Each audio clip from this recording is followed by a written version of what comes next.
ನೋಡಿ ಇಲ್ಲಿ ಒಂದು ಭಕ್ತ ಸಮೂಹ ಹೋಗ್ತಾ ಇದೆ. ದೇವ್ರನ್ನ ಜಪ ಮಾಡ್ಕೊಂಡು ದೇವರಲ್ಲಿ ಲೀನ್ಗಳಾಗಿ ಇವರು ದೇವರುಗಳ ಜೊತೆ ಸಂಬಂಧಗಳನ್ನ ಇಟ್ಕೊಂಡಿರ್ತಾರೆ ಡೀಪ್ ಆಗಿ. ಇವರೆಲ್ಲರೂ ಆಧ್ಯಾತ್ಮದಲ್ಲಿ ದೈವತ್ವವನ್ನು ಕಾಣ್ತಾ ಇರ್ತಾರೆ, ಹೋಗ್ತಾ ಇದಾರೆ. ನಾವು ಅವ್ರ ಹಿಂದೆ ಫಾಲೋ ಮಾಡ್ತಾ ಇದೀವಿ. ಆದ್ರೆ ಅವರಷ್ಟೆಲ್ಲ ಫಾಸ್ಟ್ ಆಗಿ ಎಲ್ಲ ಹೋಗಕ್ಕಾಗಲ್ಲ. ಮ್ಯಾಚ್ ಮಾಡೋ ಟ್ರೈ ಮಾಡ್ತೀವಿ. ಹೆಂಗ್ ಬಾಯ್ಸು ನಮ್ಗೆಲ್ಲ ವಯಸ್ಸಾಗ್ಬಿಟ್ಟೈತೆ. ಅದಕ್ಕೆ ಅವ್ರ ಮ್ಯಾಚ್ ಅಂಬಿ ನಿಂಗ್ ವಯಸ್ಸಾಯ್ತು ಅಂಬಿ. ತಂಬಿ ವಯಸ್ಸಾಯ್ತು. ಏನ್ ಸಿಂಕು ಮಚ್ಚ ಎಲ್ಲ ತಂಬಿ ವಯಸ್ಸಾಯ್ತು. ಅಗ್ನಿಲಿಂಗಮ್ಮ ಬಿಟ್ಟು ದೇವಸ್ಥಾನ ಕ್ಲೋಸ್ ಆಯ್ತು. ಕಂಟ್ರೋಲ್ ನೋಡ್ಕೊಂಡು ಇದು 2ನೇದು ಟೆಂಪಲ್ ಅಗ್ನಿಲಿಂಗಂ ಅಂತ. ದರ್ಶನ ಮಾಡ್ಕೊಳ್ಳಿ. ಇನ್ನೂ 6 ಟೆಂಪಲ್ ಇದೆ, ಮುಂದೆ ಸಾಗೋಣ. ಕಾಣ್ತಲ್ಲ ಬ್ಲರ್ ಆಗುತ್ತೆ. ಓಂ ನಮಃ ಶಿವಾಯ. ಬಾ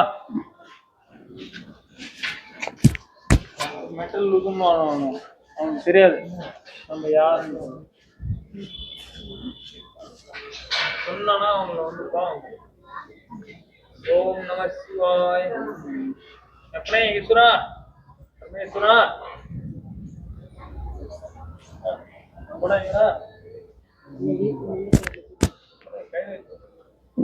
ಈಶ್ವರ. ನೋಡಿ ಇಲ್ಲಿ ದಾರಿ ಸೈಡ್ ಪ್ರತಿಯೊಬ್ಬರದ್ದು 108 ನೋವುಗಳಿರ್ತವೆ, ಪ್ರತಿಯೊಬ್ಬರದ್ದು 108 ಸಮಸ್ಯೆಗಳಿರ್ತವೆ.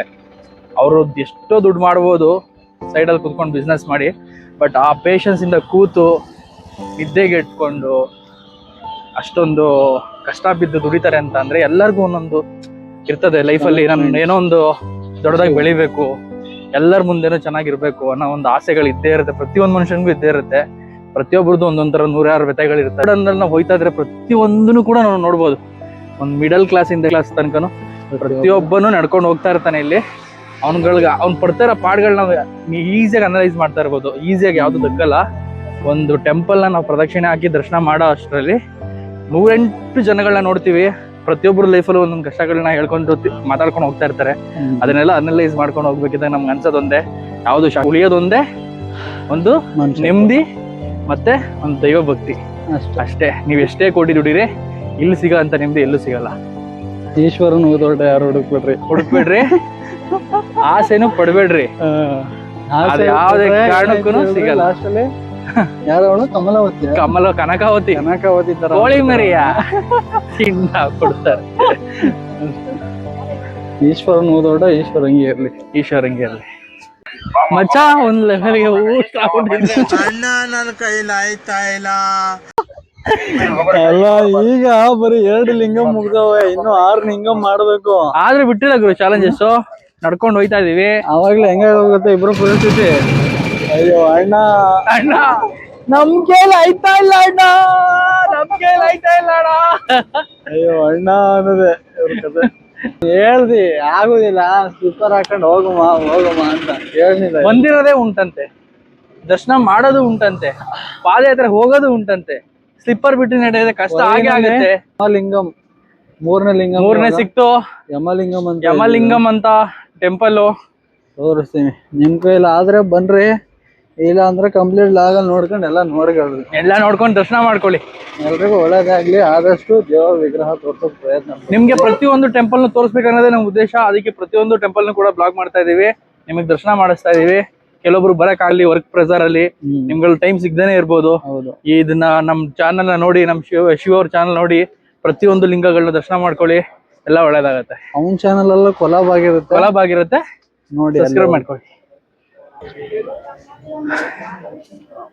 ಇದು ಓಪನ್ ಆಯ್ತು ಬಾಮಚ.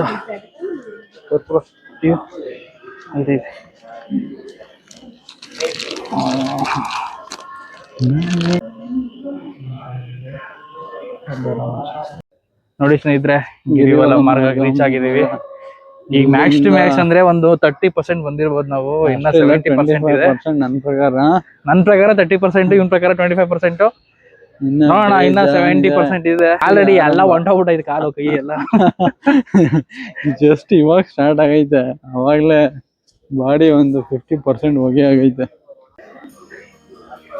ನೋಡಿ ಸ್ನೇಹಿತರೆ, ಎಷ್ಟು ಜನಗಳು ಹೋಗ್ತಾ ಇದಾರೆ ಅಂದ್ರೆ ಎಲ್ಲ ಶಿವಪ್ಪನ ಲೀಲೆ ಮಹಿಮೆ ಕರ್ಸ್ಕೊಂಡಿದ್ದಾರೆ ಪ್ರತಿಯೊಬ್ಬರನ್ನು ಅವ್ರವ್ರ ಕಷ್ಟ ಕಾರ್ಪಣ್ಯಗಳನ್ನೆಲ್ಲ ಹೋಗ್ಲಾಡ್ಸೋಕ್ಕೆ. ಪ್ರತಿಯೊಬ್ಬರು ಕೂಡ ಎಷ್ಟೊಂದು ಭಕ್ತಿಯಿಂದ ಪಾದಯಾತ್ರೆ ಮಾಡ್ತಾ ಇದ್ದಾರೆ ಅಂದರೆ ಟೈಮ್ ನೋಡ್ರಿ 20 ಏಜಿಂದ ಹಿಡಿದು 80 ಏಜ್ ಗಂಟೆ ಮಾಡ್ತಿದ್ದಾರೆ. ಟೈಮು ಗಂಟೆ 80 ವರ್ಷ ತನಕನೂ ಜನ ಎಲ್ಲರೂ ಪಾದಯಾತ್ರೆ ಮಾಡ್ತಿದ್ದಾರೆ. ಅವ್ರ ಪಾದಯಾತ್ರೆ ಸುಗಮವಾಗಿ ಸಾಗಲಿ, ಎಲ್ಲರೂ ರೀಚ್ ಆಗಿ ದರ್ಶನ ಮಾಡಲಿ, ಎಲ್ರಿಗೂ ಒಳ್ಳೇದು ಮಾಡಿ. ನೋಡಿ ಮಂಡಿ ನೋವು ಇದ್ರೆ ಇಲ್ಲಿ ಬಂದು ಪರ್ಚೇಸ್ ಮಾಡ್ರಿ, ಪಬ್ಲಿಸಿಟಿ ಮಾಡ್ರಿ. ನೋಡಿದ್ರ ಏನದು ಮಂಡಿ ನೋವು, ಅದು ನೋವು ತಾನೆ.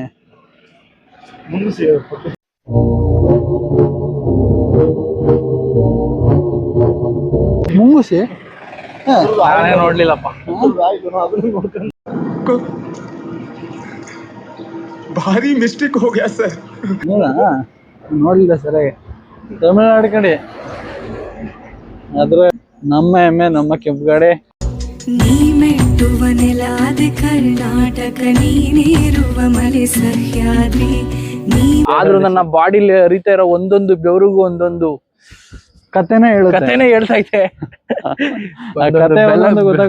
ಬೆವರ ಹನಿನ ಬೆಲೆನ ಶಿವಪ್ಪ ಕೊಟ್ಬಿಟ್ಟು ಎಲ್ಲ ಒಳ್ಳೇದ್ ಮಾಡ್ಬಿಟ್ರೆ ನೆಕ್ಸ್ಟ್ ಮತ್ತೆ ಇಲ್ಲಿಗೆ ಬರ್ತೀನಿ ಪಾದಯಾತ್ರೆಗೆ. ನೆಕ್ಸ್ಟ್ ಅವ್ನ ಹೆಂಡತಿ ಜೊತೆ ಬರ್ಬೇಕು ಅಂತ ಅನ್ಕೊಂಡವನೆ. ಹೆಂಡತಿ ಜೊತೆ ಬರ್ಬೇಕು ಅಂತ ಅನ್ಕೊಂಡಿದೀನಿ. ನಮ್ಮ ಹುಡುಗಿ ಜೊತೆ ಮದ್ವೆ ಆಗಿ ಹುಡುಗಿ ಜೊತೆ ಬಂದು ಇನ್ನೊಂದ್ಸರಿ ದರ್ಶನ ಮಾಡ್ಕೊಂಡು ಶಿವಪ್ಪಂದು ಫ್ಯೂಚರ್ ಅಲ್ಲಿ ಬಂದಾಗ ಮುಂದೆ ಲಾಗಲ್ ಮಾಡ್ತಾನೆ. ನಂದೇ ಬ್ಲಾಗ್ ಅಲ್ಲಿ ಸ್ಟಾರ್ಟ್ ಮಾಡ್ತೀನಿ. ಇಲ್ಲಿ ಗಂಟ ಯಾವ್ದು ವಿಡಿಯೋಸ್ಗಳು ಮಾಡಿಲ್ಲ ನಾನು. ಏನೋ ಇಲ್ಲಿ ಎಲ್ಲ ಬಂದ್ಮೇಲೆ ಲಾಗ್ ಮಾಡ್ಬೇಕು ಅಂತ ಸ್ಟಾರ್ಟ್ ಆಗೈತೆ.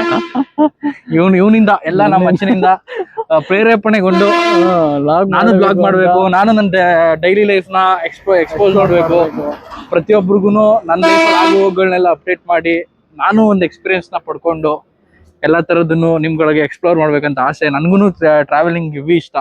ನಾನು ಅವಾಗ ಒಂದು ಬೈಕ್ ಐತೆ ನನ್ನ ಹತ್ರ, ಕಷ್ಟಪಟ್ಟು ತಗೊಂಡಿರೋ ಬೈಕು. ಮಿಡಲ್ ಕ್ಲಾಸ್ ಜೀವನ ಅಂದ್ರೇನೆ ತುಂಬಾ ಕಷ್ಟ. ಅಂಥದ್ರಲ್ಲಿ EMI ಕಟ್ಕೊಂಡು ಬರೋ ಸಂಬಳದಲ್ಲಿ ಎಲ್ಲನೂ ಮ್ಯಾನೇಜ್ ಮಾಡ್ಕೊಂಡು ಒಂದು ಬೈಕ್ ತಗೊಂಡಿದ್ದೀನಿ.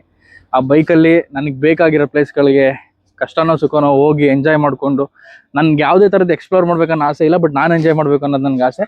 ಬಟ್ ಇವಾಗೇನೋ ನಮ್ಮ ಮಚ್ಚ ಮಾಡ್ತಾ ಇರೋದೆಲ್ಲ ನೋಡಿ ನನಗೂ ಆಸೆ ಆಗಿ ನಾನು ಒಂದು ಬ್ಲಾಗ್ ಮಾಡಬೇಕು. ಏನಕ್ಕೆ ಲಾಗ್ ಮಾಡೋ ಕಾನ್ಸೆಪ್ಟ್ ಏನಕ್ಕೆ ಅಂದ್ರೆ, ಕೆಲವೊಂದು ಮಿಡಲ್ ಕ್ಲಾಸ್ ಜನ ಕೈಲಿ ಆಗಲ್ಲ ಅಂತಲ್ಲ, ಯಾಕಂದ್ರೆ ಶ್ರೀಮಂತರ ಕೈಲಿ ಆಗದೆ ಇರೋದು ಮಿಡಲ್ ಕ್ಲಾಸ್ ಜನ ಕಡೆ ಆಗುತ್ತೆ. ಬಟ್ ಏನಂದ್ರೆ ನಾವು ಹೋಗೋದಲ್ದೆ ಕೆಲವರು ವಯಸ್ಸಾದವರು, ಕೆಲವು ಹುಡುಗರುಗಳು ಹೋಗುವಂತ ಆಸಕ್ತಿ ಇರುತ್ತೆ.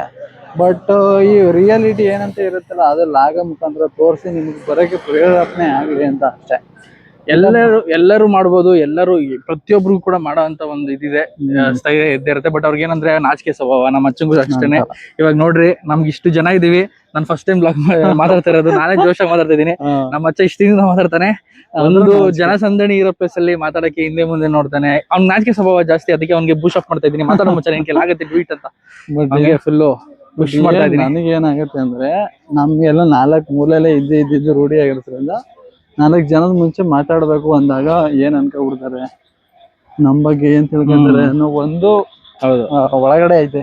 ಅದನ್ನ ಕಿದ್ ಬಿಸಾಕಂಡು ಹಂಗೆ ಅದನ್ನ ಏನು ಮಾಡಕ್ಕಾಗಲ್ಲ. ನೀನು ಪ್ರಾಕ್ಟೀಸ್ ಮಾಡು, ಮಾತಾಡ್ತಾ ಅದು ಆಟೋಮೆಟಿಕಲಿ ಅವನ್ನ ಶೈ ಫೀಲಿಂಗ್ ಅಂತ ಏನಿದೆ ಅದೆಲ್ಲ ಹೋಗಿ, ಫಿಯರ್ ಅನ್ನೋದು ಹೋಗಿ, ನೀನು ಫುಲ್ ಸ್ಟ್ರಾಂಗ್ ಆಗಿ ಜೋರಾಗಿ ಮಾತಾಡೋದು ಪ್ರಾಕ್ಟೀಸ್ ಮಾಡ್ಕೊಂಡ್ರೆ ಸರಿನೋ ತಪ್ಪು ಮಾತಾಡ್ತಾ ಇರ್ಬೇಕಷ್ಟೇ. ಅದೇನೋ ಒಂದು ಇಟ್ಟಾಗುತ್ತೆ, ಎಲ್ಲೋ ಒಂದ್ ಕಡೆ ಕ್ಲಿಕ್ ಆಗುತ್ತೆ, ಜನ ಇಷ್ಟಪಟ್ಟೆ ಪಡ್ತಾರೆ. ನ್ಯಾಚುರಲ್ ಆಗಿರ್ಬೇಕು, ಆಡಂಬರವಾಗಿ ಯಾವ್ದು ಇರಬಾರ್ದು. ನಾವ್ ಹೆಂಗಿರ್ತೀವಿ, ನಮ್ ನಿಜ ಜೀವನದಲ್ಲಿ ಹೆಂಗಿರ್ತೀವಿ ಅದೇ ರೀತಿ ಮಾತಾಡ್ಕೊಂಡು ಜನರನ್ನ ರಂಜಿಸಿ ಅವ್ರಿಗೊಂದು ಒಳ್ಳೆ ಕಂಟೆಂಟ್ ಅನ್ನ ಕೊಡ್ತು ಅಂದ್ರೆ ಬೆಳೆಸ್ತಾರೆ. ನಿನ್ ಮನ್ಸು ಎಷ್ಟು ಪರಿಶುದ್ಧವಾಗದು ಅಷ್ಟು ಚೆನ್ನಾಗಿ ಬರುತ್ತೆ ಅಷ್ಟೇ. ಅಪ್ಪ ನನಗಂತೂ ಹಿಡ್ಕ ಕೈ ನೋವು. ಕ್ಲಿಂಬಲ್ ಐತೆ ಮನೇಲಿ, ಅದ್ರ ಕ್ಲಿಂಬಲ್ ಹಿಡ್ಕ ಸುತ್ತಬೇಕಲ್ಲ ಅಂತ ತರ್ಲಿಲ್ಲ. ಬಂಡವಾಳ ಹಾಕೊಂಡು ಅದೇ ಹೇಳೋದು ನಾಚಿಕೆ ಸ್ವಭಾವ. ಈಗ ಫೋನ್ ಕೈಲಿ ಹಿಡ್ಕೊಂಡಿದ್ರೆ ಏನೋ ಸೆಲ್ಫಿ ತಗೋತಾರೋ ಬಿಡಪ್ಪ ಅಂತ ಹೇಳ್ತಾರೆ. ಅದೇ ಕ್ಲಿಂಬಲ್ ಹಿಡ್ಕ ಓಡಿದ್ರೆ ಇವ್ನ ಯಾರು ಲಾಗ್ ಮಾಡ್ತಾವನೆ, ವಿಡಿಯೋ ಮಾಡ್ಕೊತಾವನೆ ಅಂತ ಎಲ್ರಿಗೂ ಅಟೆನ್ಷನ್ ನಮ್ಮ ಮೇಲೆನೆ ಇರುತ್ತೆ. ಆ ಅಟೆನ್ಷನ್ ಹುಟ್ಟಬೇಕು ಅನ್ನೋದಕ್ಕೆ ಬ್ಲಾಗರ್ ಅನ್ನೋದು. ಸ್ಟಾರ್ಟ್ ಮಾಡ್ರಿ. ನಮ್ ಜೊತೆ ಬಂದವ್ರು ಇವ್ರು, ಮನ್ಸಲ್ಲಿ ಏನ್ ನೋಡ್ತಾ ಗೊತ್ತಾ, ನನ್ ಮಕ್ಳು ನಮ್ ಜೊತೆ ಬಂದ್ಬಿಟ್ಟು ನನ್ ಮಕ್ಳುಗಳು ಒಂದೊಂದಲ್ಲ ಅಣ್ಣ ಅಂತ ಮಚ್ಚಲ್ಲಿ ಬೈಕತ್ತವ್ರವ್ರು. ಒಬ್ರಿಗೊಬ್ರು ಟೈಮ್ ಪಾಸ್ ಮಾಡ್ಕೊಂಡು ಒಳ್ಳೆ ಎಂಜಾಯ್ ಮಾಡ್ಕೊಂಡು ಬಟ್ ಇಲ್ಲಿ ತಿರುವಣ್ಣಾಮಲೆಗೆ ಬಂದ್ರೆ ಈ ತರ ಟ್ರೆಡಿಷನಲ್ ಆಗಿ ಬನ್ನಿ, ಇಲ್ಲಾಂದ್ರೆ ಫಾರ್ಮಲ್ಸ್ ಹಾಕೊಂಡ್ ಬನ್ನಿ. ಯಾಕಂದ್ರೆ ವಾಕ್ ಮಾಡಕ್ ಒಂದು ಕಂಫರ್ಟಬಿಲಿಟಿ ಇರುತ್ತೆ ಅನ್ನೋದಕ್ಕೋಸ್ಕರ. ಆಮೇಲೆ ಸೆಕೆಂಡ್ ಒನ್ ಏನಂದ್ರೆ ಆದಷ್ಟು ನೈಟಲ್ಲಿ ಬನ್ನಿ, ಯಾಕಂದ್ರೆ ನೈಟಲ್ಲಿ ಓಡಾಡೋದು ನಡೆದಾಡೋದು ನಿಮಗೆ ಫೀಲ್ ಆಗಲ್ಲ ಅಷ್ಟೊಂದು. ನೀವು ಡೇ ಅಲ್ಲಿ ಬರ್ತೀನಿ ಅಂದ್ರೆ ತುಂಬಾ ಕಷ್ಟ ಇರುತ್ತೆ. ಬಟ್ ಅದು ನಮ್ಮ ಎಕ್ಸ್ಪೀರಿಯನ್ಸ್. ಬಟ್ ನಿಮ್ ಕೇಪಬಿಲಿಟಿ ಇತ್ತು ಅಂದ್ರೆ ನೀವು ಡೇ ಅಲ್ಲೇ ಬಂದು ಮಾಡ್ಬಹುದು ಅಷ್ಟೇ ಅಲ್ವನಪ್ಪ? ಅಷ್ಟೇ ಸಿಗೋಣ. ಈಗ 3 ಲಿಂಗಮ್ ಆಗೈತೆ, ಯಮಲಿಂಗಮ್ ಆಗೈತೆ. ನೆಕ್ಸ್ಟ್ ಮೇ ಬಿ ನೈಋತ್ಯ ಲಿಂಗಮ್ ಸಿಗ್ಬೋದು. ಅಲ್ಲಿಗೆ ಹೋದಾಗ ಸರಿ ನೈಋತ್ಯ ಲಿಂಗಮ್ ಸಿಗುತ್ತೆ, ಅಲ್ಲೋಗಿ ಸಿಗೋಣ. ಆಲ್ರೆಡಿ 5 ಮಿನಿಟ್ಸ್ ಆಗೋಯ್ತು. 5 ಮಿನಿಟ್ಸ್ ಆಗೋಯ್ತು, ಕಟ್ ಮಾಡ್ತಾ ಇದೀವಿ. ನೆಕ್ಸ್ಟ್ ಲಿಂಗದ ಹತ್ರ ಸಿಗ್ತೀವಿ. ಪಾರ್ಟ್ 1 ಪಾರ್ಟ್ 2 ಬಿಡ್ತೀನಿ, ಯಾಕಂದ್ರೆ ಹೆವಿ ಲೆಂತ್ ಆಗೋದ್ರಿಂದ. But video interesting. ನಾನು ಫಸ್ಟ್ ಟೈಮು ನಮ್ಮ ಅಚ್ಚನ್ ಬ್ಲಾಗ್ ಅಲ್ಲಿ ಬರ್ತಾ ಇದೀನಿ. ಎಲ್ಲ ನೋಡಿ ಎಂಜಾಯ್ ಮಾಡಿ, ನಮ್ಮ ಅಚ್ಚನ್ ಬೆಳೆಸಿ, ಜಾಸ್ತಿ ಸಬ್ಸ್ಕ್ರೈಬ್ ಮಾಡ್ಕೊಳ್ರಿ, ಅಷ್ಟೇ. ವ್ಯೂಸ್ ಕಳ್ಕೊಡ್ರಿ, ಹುಡ್ಗನ್ ಬೆಳೆಸಿ. ಅವನು ತುಂಬಾ ಕನ್ಸುಗಳು ಇಟ್ಕೊಂಡಿದ್ದಾನೆ ನಮ್ಮ ಹುಡುಗನು. ನಾನು ಒಂದ್ ಒಳ್ಳೆ ಬ್ಲಾಗರ್ ಆಗ್ಬೇಕು, ನಾನು ಒಂದು ಆಗೋದ್ಕಿಂತ ನನ್ನ ಅಚೀವ್ಮೆಂಟ್ ಏನಂದ್ರೆ ಒಳ್ಳೆ ವಿಡಿಯೋ ಎಡಿಟರ್ ಆಗ್ಬೇಕು, ಫಿಲಂ ಇಂಡಸ್ಟ್ರಿಗೆ ಬರಬೇಕು, ಒಳ್ಳೆ ಫಿಲಂ ಎಡಿಟ್ ಮಾಡಬೇಕು. ನಾನು ಒಂದ್ 2-3 ಶಾರ್ಟ್ ಮೂವೀಸ್ ಮಾಡಿದೀನಿ. ಬಟ್ ಸದ್ಯಕ್ಕೆ ಅದು ಒಳ್ಳೆ ಟ್ಯಾಲೆಂಟ್ ಇದೆ ಅವನಿಗೆ. ಬಟ್ ಅವ್ನ ಕಮಿಟ್ಮೆಂಟ್, ಕೆಲಸದ ಒತ್ತಡ, ಮನೆ ಕಡೆ ಪ್ರೆಸರ್ ಇರೋದ್ರಿಂದ ಅವ್ನ ಟ್ಯಾಲೆಂಟ್ ಎಲ್ಲ ಸೈಡ್ ಇಟ್ಬಿಟ್ಟು